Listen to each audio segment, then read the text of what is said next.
How's it going, everybody? It's Wardy here. It's April 16th, 2025, and we're back at it with our latest Big Mets update segment. And you guys have asked over the past 24 to 48 hours, Wardy, what are your thoughts on the Juan Soto media drama? And it's about time that I answer. And oh, baby, do we have ourselves a discussion. Get ready, sit back and relax, because we have our first official Wardy rant of the 2025 season. And there's endless reasons as to why that is that we're about to get into. And not only are we going to talk about the absolute stupid conversation that I even have to entertain on the prospect of Juan Soto and all this media drama right now, but we're also going to get into how Juan Soto has fared so far this season, because regardless on the turnout of the series finale between the Mets and the Twins that will be happening a couple hours from the time this video coming out, it does not at all change the thought process of myself or my evaluation and Juan at this point. From there, we're also going to get into Francisco Alvarez and McNeil. How are they faring in their continued rehab in the minor leagues, as Alvarez made his first start there,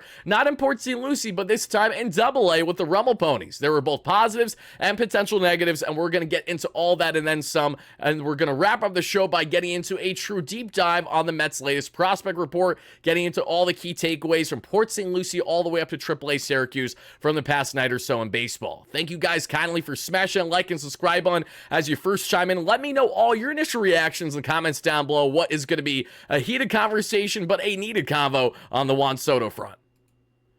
Folks, the Mets season has officially started, which means it's time to shout out our amazing sponsor here at SeatGeek, because not only are they going to have me covered, but they're going to have each and every one of you covered with all of your ticketing needs throughout the course of the 162. Because it's one thing to be the #1 rated ticketing app with over 28 million downloads and 70,000+ active events to choose from, whether it's Mets games, different team games, whether you're looking at concert tickets, comedy show tickets, anything ticket related, SeatGeek has you covered. And just to give you guys further proof, I have been utilizing SeatGeek well before we actually had them here as a ticketing sponsor. And the best part of it all, everybody, is that they have a grading scale, a true system in their app that's slim to none, the best in the game in my humble opinion. As you guys see beside me, we're going to take a look at some future Mets games, specifically against the Philadelphia Phillies right around mid to late April. And as you guys see the ticket prices, you see a range of 1 to 10 on the scale, meaning how good it is for a bang for your buck, and a color coordination scale, meaning if it's green, that you should really definitely get those tickets because it's a great bang for your buck. And if it's red, if it's more in the rating of 1 to 5, they're probably overpriced, and you could probably do better elsewhere, still in the SeatGeek app, but somewhere else when you're looking to acquire tickets in said app. So that's what I love so much about them. They make it so easy, so simplistic to give me a great idea as to what I should be pouncing on, especially when some awesome deals present themselves throughout the course of the 162 there in the SeatGeek app. So what does this mean, everybody? It means that if you haven't already, you got to check out our awesome friends, because they're going to have you covered, again, with Mets tickets or whatever you need ticket-wise throughout the entire course of the year, which is why I implore each and every one of you, if you haven't already, to check out our amazing promo code at WARDY10 by clicking the link down below the description of this video. Shout out to SeatGeek, as always, for being an amazing sponsor on the platform, everybody. But seriously, use WARDY10 as your promo code. Once you click it, it's hyperlinked too, so if you have the app downloaded, it's going to tell you automatically that that percentage was added, and you're going to get some money off your next ticketing purchase, all thanks to our awesome friends here at SeatGeek. Shout out to them once more. We appreciate them greatly.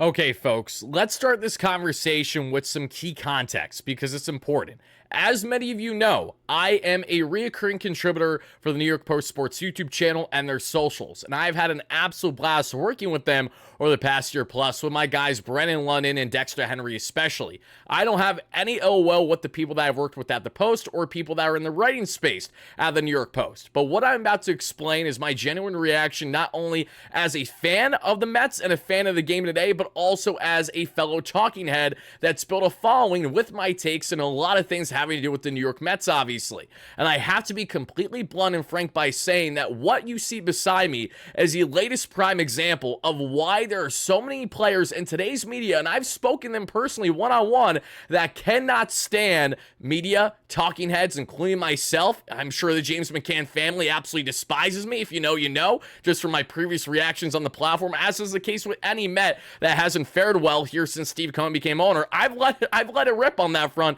as a genuine fan, but I'm going to be genuine in my reaction here. There's nothing that's going to be disingenuous about this, because you guys deserve the truth here from a guy, Wardy, who certainly has his take on the Juan Soto front right now. And to see this piece come out from Mike Puma, they're on the beat for the Mets over the past day or so that we saw, stating the following of the headline: "Life's a pitch. Scuffling Soto admits is not the same without the best hitter in baseball behind him." Now, folks, you have already known this story before, but let me reiterate to you. The entire purpose of this formatted and titled the way that it is for you guys to be incentivized to either click via article or to make sure that you're grabbing that newspaper. It's no different than obviously that I'm trying to reel you into a degree with my titles and how I go about my content like anyone else in the sports space, especially the New York sports space. We know that clicks are important, and we know that sometimes you have to exaggerate things a little bit more than you want to, but there is a fine line between portraying something as what it is versus it coming off completely misinterpreted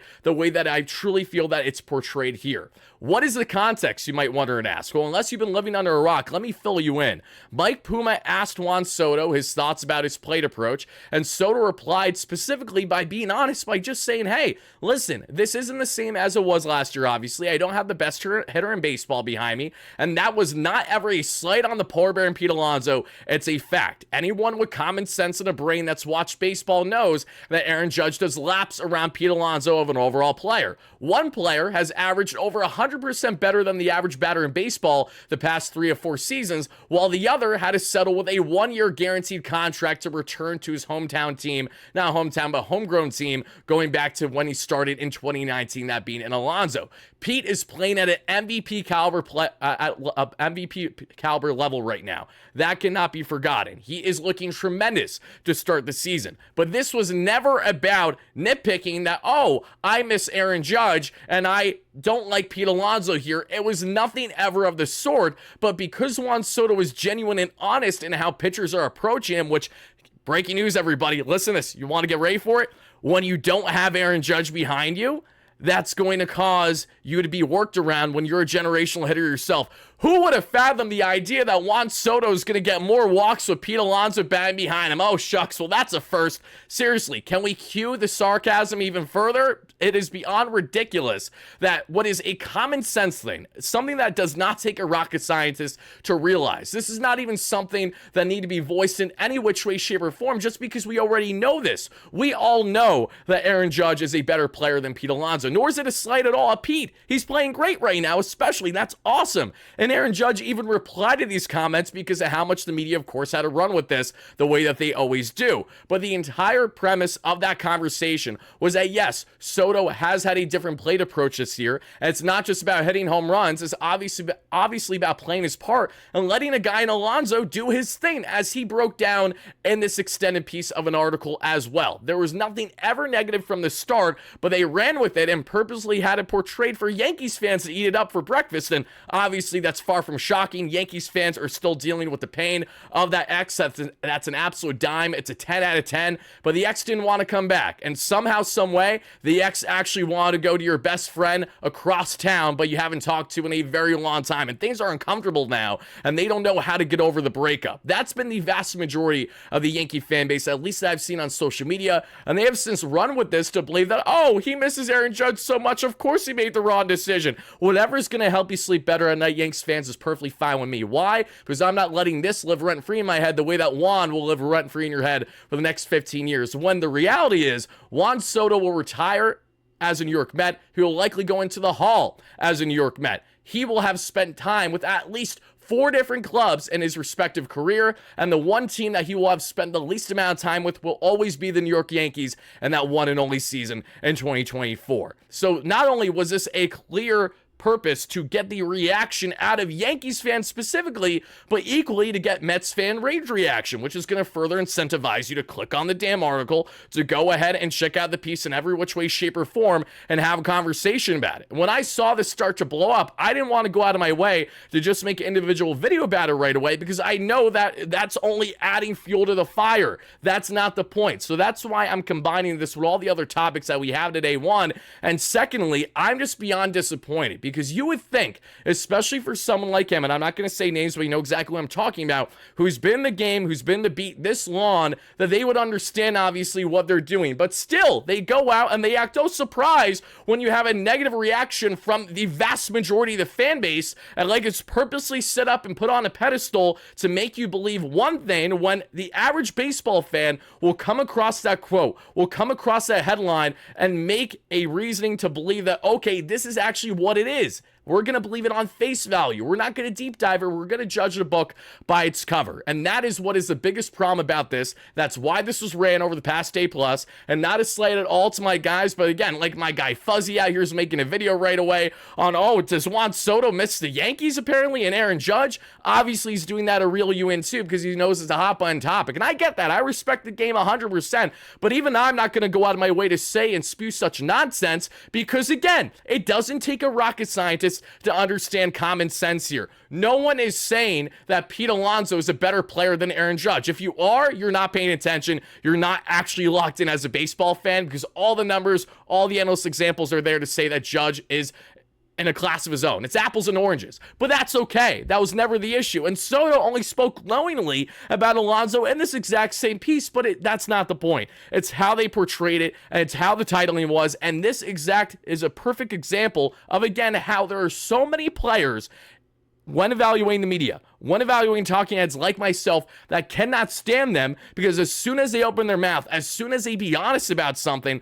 when there was nothing wrong with that honesty, it gets completely taken out of proportion, and they know what they're doing. Anyone acting like they don't, including my friends here at the Post, are absolutely lying to you. We all know how this goes, and that's why I'm trying to make this as clear as possible for each and every one of you to not buy into the bait, because that is all this was. It was a nothing burger of a story. There's literally nothing to learn from it at all. Everyone here knows that Juan Soto is approached differently with Pete Alonso behind him. We knew that from the start when he was coming here. Exactly why Soto said in meetings with Cohen before he signed with them, you need to have protection behind me, because we don't have that right now. That was before bringing Alonso back. So he knows the value of Alonso especially. He knows his importance, and we've all seen firsthand just how amazing the Polar Bear has been so far this season, with this past game here against the Twins in Game 2 being the latest example at the time of recording this, with another huge day. 2 for 4 with the home run, the double, the 356 average,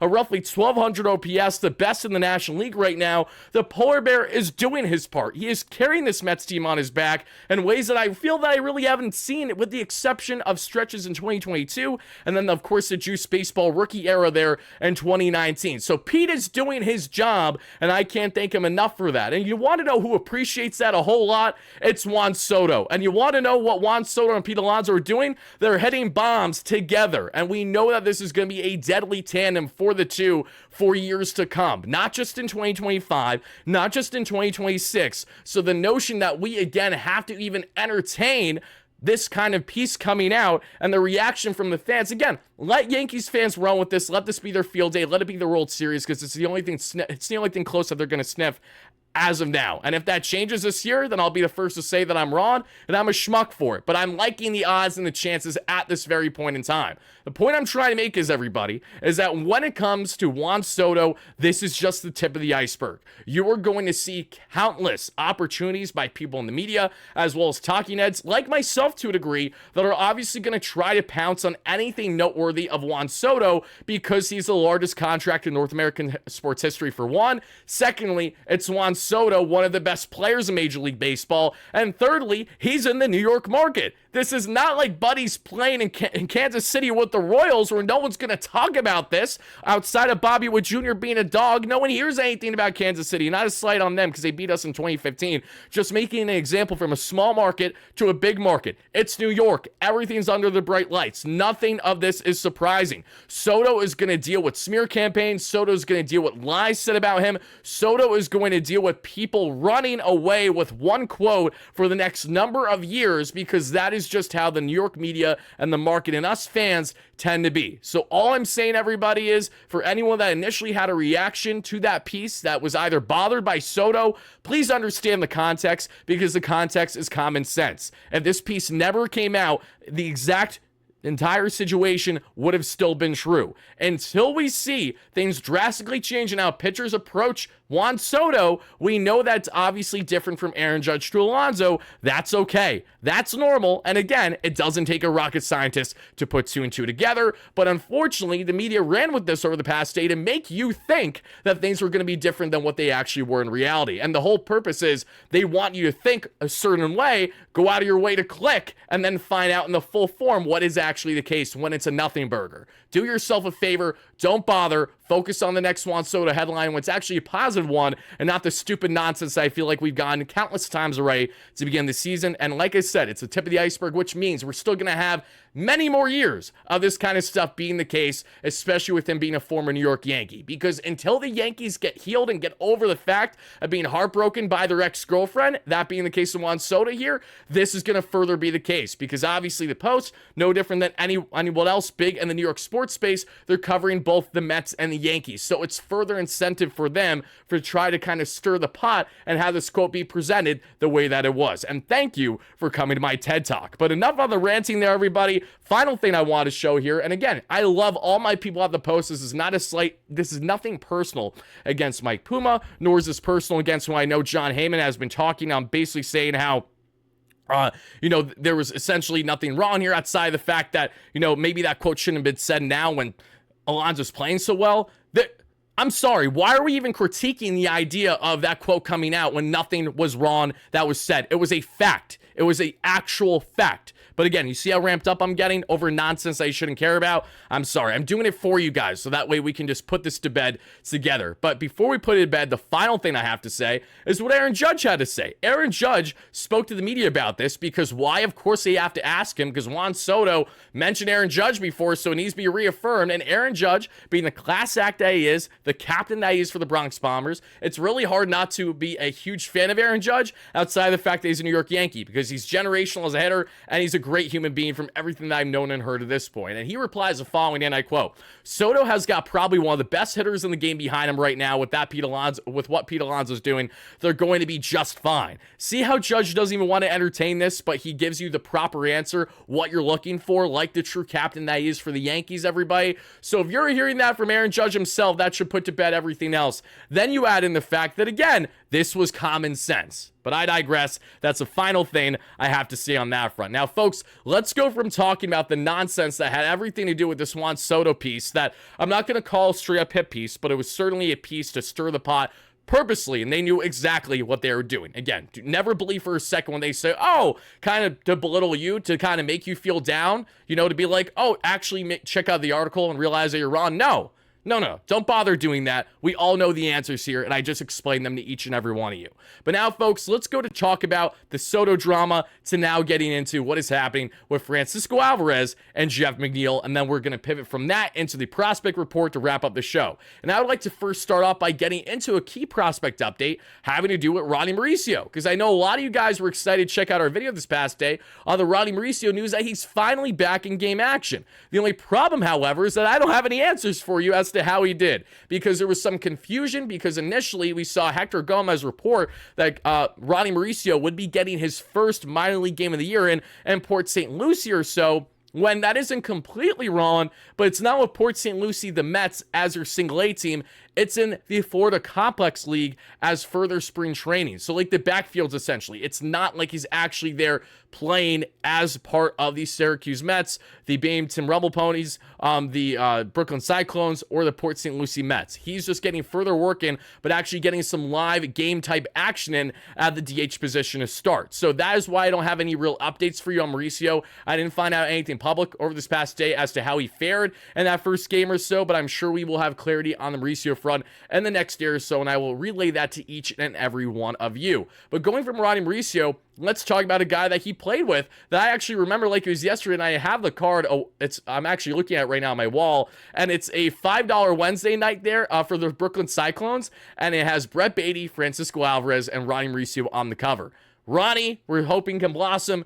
Beatty, Feels like things are getting really thin as to what his Mets tenure will be, if he will even have one for the next week or so once McNeil returns. In the case of Alvarez, we know he is a pivotal part to the puzzle for that backstop position, regardless on how well Torres has played to this point. But let's expand on Francisco Alvarez and how he fared over this past day or so, because like I said, everybody, there are both pros and cons. And I'm going to start with the pros, and then we're going to get into the cons on this one.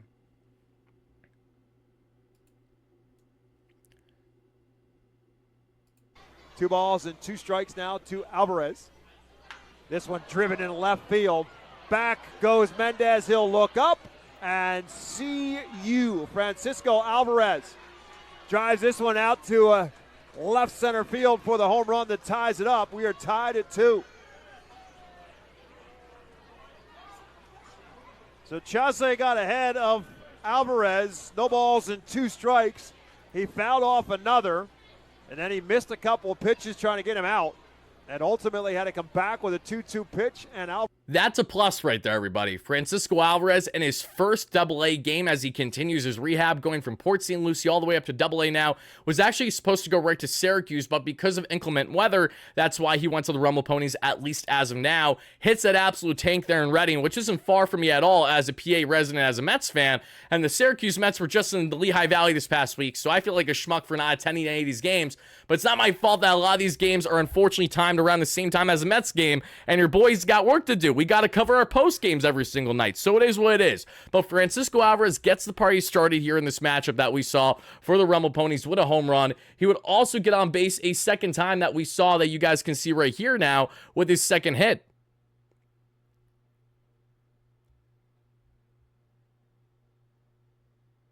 So Alvi gets on with a single for his second hit of the night, but how does Alvarez's day end? Unfortunately, it doesn't end as strong as it began, and here's why.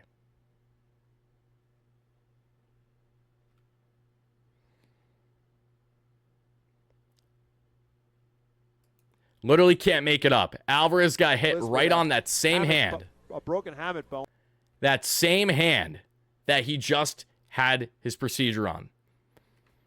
Thankfully, he was able to get to first base under his own power, and he did finish the inning, which was notable, but he did then exit the game an inning later there in the 7th. So Alvarez, we haven't heard anything negative on the front outside the fact that he got hit right on that damn hand, unfortunately.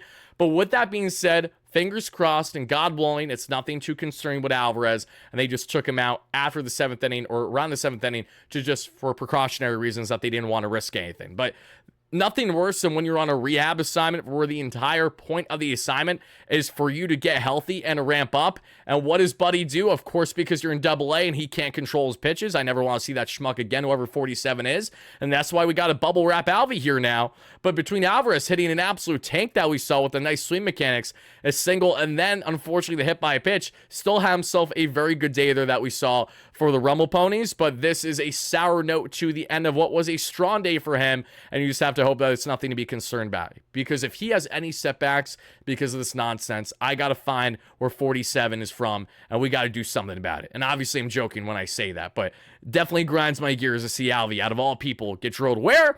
On the hand. Because why wouldn't he? Because that's just the Mets' luck when it comes to a lot of things. But regardless, that's what happened there, everybody. So now let's get into what also happened that we saw for other guys, because Alvarez looked strong, and he wasn't the only one that looked strong, all things considered, besides a hit by pitch. We also saw Jeff McNeil look really strong in his rehab assignment as well. McNeil is using the torpedo bat, and shout out to Michael Mayer for the photo on this as well. Michael does a very good job covering the Mets through Metsmerize, which is a daily blog over there. Check them out should you guys have interest. But he made note that McNeil was on base 3 times tonight, this past night, including a hit and 2 walks. He's hitting .375 with a .920 OPS in his rehab games between what we've seen now and all in Port St. Lucie, actually. So McNeil obviously is still waiting to get that move up all the way there that we're going to see to AAA Syracuse, and then it won't be long from there for him to get the call back to this Mets team. So as of now, we're pretty much looking at a timeline of about a week or so before McNeil returns. There is a possibility that he can return as soon as this weekend, but we'll have to wait and see. Otherwise, he will more than likely return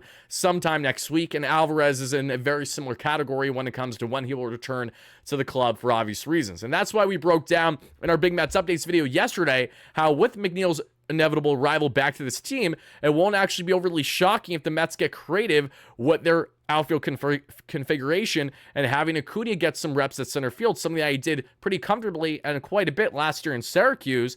Whereas you can have Acuna get some reps at center while McNeil commands second base. Then you could have Acuna command second base while having McNeil get some reps in the corner outfield, either shifting Nimmo for some one-off games there in center or putting him to the DH spot or just giving him an off day should the Mets want to go down that route. Point is that McNeil, who felt like he really wasn't of much value to this Mets team heading into the season, now it feels like he does have some pretty important value with the injury to Jose Siri and the versatility that he brings. And I've told you guys time and time again that if the Mets are going to keep him on this roster, and they're doing that with Jeff right now, obviously, he profiles best as a true utility man. He makes more sense than anyone else, and he checks off endless boxes, not only with his ability as a contact hitter. We'll see that changes now, utilizing the torpedo bat like we're seeing in the minor leagues. This is the same McNeil, who's notorious for shaving off the bottom knob of his bat, but he's deviated away from that. He's went back to a really tiny knob at the end, but he's still utilizing it. And to have this torpedo bat should increase power. But in the case of Jeff, is this going to be power that's going to benefit us, or is this going to be more fly balls close to the warning track, where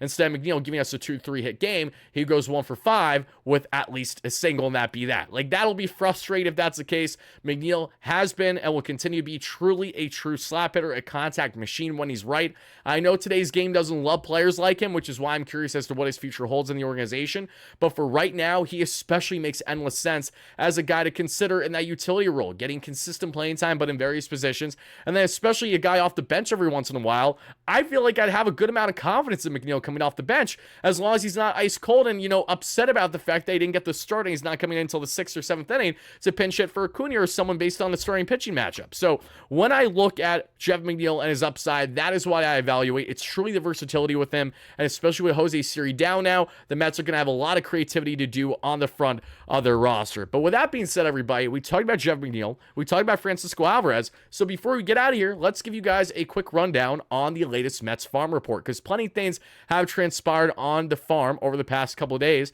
but specifically over this past night is what we're going to get into from the games that transpired on April 15th this past day. So we're going to start off in Port St. Lucie is where I think I want to start off, actually, because in Port St. Lucie, everybody, we saw Jared Young, who's working his way back from injury. You guys remember Jared Young from spring training? A solid signing that the Mets had. Young, who was looking solid in spring as a backup first base option for someone like Pete Alonso and a utility fit as well. Split time last year in the KBO and in the affiliate for the St. Louis Cardinals in the minor leagues. Totaled over 20 home runs between the two leagues last year. Well, Young, who's ramping up back from his injury that he sustained a little bit ago, absolutely crushed that one 416 feet to begin his rehab process there with the St. Lucie Mets. We also saw great offensive output from Colin Houck, and that has me really amped up to say, I got to be honest with each and every one of you folks.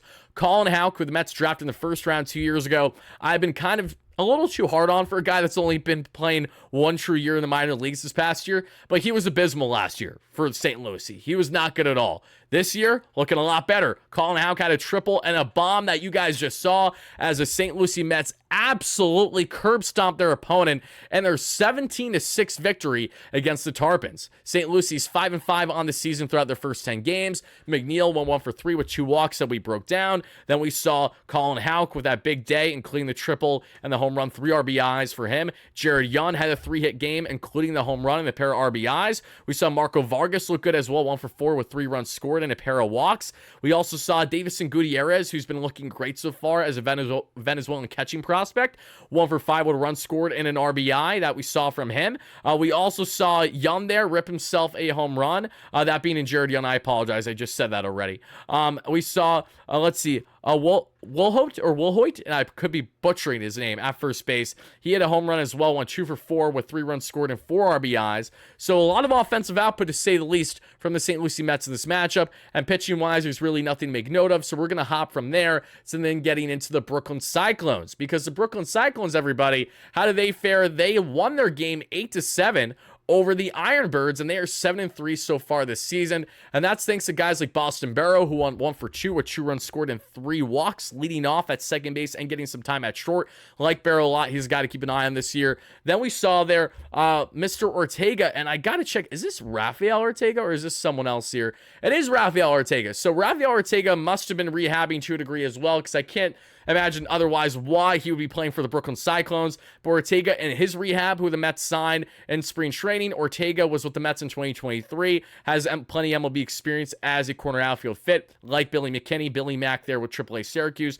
former Met from a couple years ago as well. Ortega won 1 for 4 with an RBI in this matchup that we saw. We also saw Carson Benj look really good. First round pick from the Mets last year. 3 for 5 with 2 runs scored and an RBI, including not 1 but 2 doubles. Very impressive job by him. Reimer had himself a double as well, his 4th of the season there, commanding third base with an RBI, a pair of hits. Eli Serrano, the third, who's looked great so far. Didn't record a hit this time, 0 for 4, but did have a walk and a run scored. Jesus Baez didn't record a hit and had 4 strikeouts, so not a great day for him. But the big guy to talk about here, everybody, is Mr. Suero at catcher. And I want to give a shout out to someone in the Mets community. I hope they see this. That's Daniel Wexler. For those that don't know Daniel Wexler, the man is literally dedicated to tweeting a million times a day solely on Mets prospects specifically. Like, he talks about the major league club, obviously, but he's really in tune and really locked in and has his own connections in the minor leagues. And he's broken some stuff on the minor league front the past couple of years, but he's been really high in Suero for a while now, going back over a year plus. And Suero's looked great as a catching option for the Mets there in Brooklyn right now. 2 for 5, 2 runs scored, 4 RBIs, thanks to his not 1 but 2 home runs. Already 5 bombs on the minor league season for Suero, who has a .350 average and an over 1,300 OPS. Chris Suero, remember the name, everybody. He is a New York native from the Bronx here. Youngster, he's only 21 years of age. He might be something special for this Mets team to continue to keep an eye out, folks. He's been in the organization since 2022. Really exciting stuff. He's clearly looking good. And mind you, when you look at his numbers, last year he was underwhelming across 2 leagues that we saw. But the home run power, clearly things have changed. He had 9 home runs in 112 games last year, folks. He's already got 5 and 9 this year.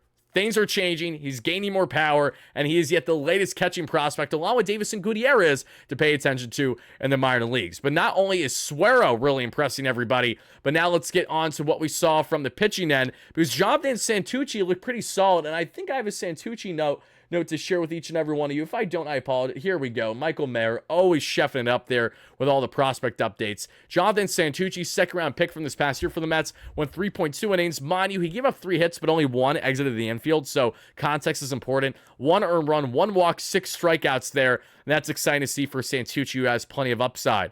The bullpen, there weren't anything too notable to get into. On that front, a lot of guys came in relief there in that matchup. But all in all, a solid day for the Cyclones, who even with their offense, winning 8-7, we're still 4 for 12 with runners in scoring position and left 8 on base. That then leads us, everybody, to the Rumble Ponies there in Double-A, where we talk about Francisco Alvarez's strong day, but Alvy was one of the only key standouts as the fight and fills for Reading and the Philadelphia Phillies Double-A affiliate absolutely crushed Rumble Ponies 12-2, and they're now 3-5 on the season. The Cyclones, as I said earlier, are now 7-3. But the Rumble Ponies, Alvarez was the only man outside of LaRusso at third base to record multiple hits in this game. Everyone else didn't really hit a lick for the most part. Ryan Clifford has been off to such an underwhelming start this year, which pains me to say. Nick Morabito, too, has not hit for the contact I like. But again, there's a lot of time with this, so I'm not overly concerned. Pitching-wise, everyone that was pitching didn't look too great in this matchup. Makes sense considering it was a 12-2 loss. So let's speed run and get into the Syracuse Mets and get out of here.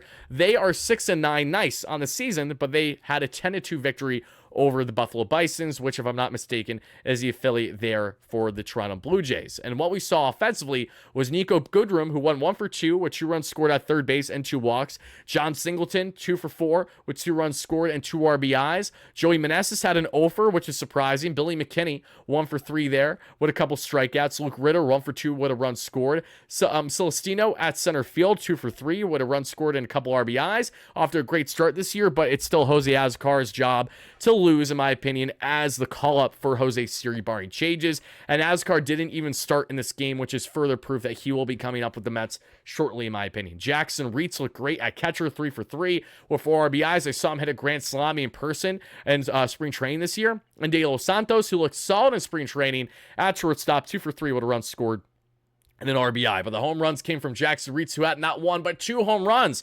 3 home runs on the year already for Jackson. De Los Santos had a home run as well, which is looking good for him. And John Singleton had his second as well in a Mets uniform. So not complaining at all about that. And when we look at the pitching-wise in this matchup for the Mets, Blake Tidwell went 5 strong innings of 7 hit, 2 earned run ball, 1 walk, 4 strikeouts, and a 5.5 ERA on the season. So Tidwell is obviously taking a step in the right direction. He's had some bad outings so far this year, and he's given up a good amount of contact and usually walks everyone their mother. But thankfully, the walk rate was down, gave up a bit of contact, but only 2 earned runs is nothing to be hanging your head on there in this matchup. So Blake Tidwell, a solid outing overall. And this game only went 6 innings, and I'm not sure if it went 6 innings just because of weather or if they did like waving the white flag because it was 10-2. I'm not entirely sure, but what I can tell you is that the Syracuse Mets won comfortably 10-2 in 6 innings against the Bisons. But folks, that is going to do it for our latest farm report and for our latest Big Mets update segment.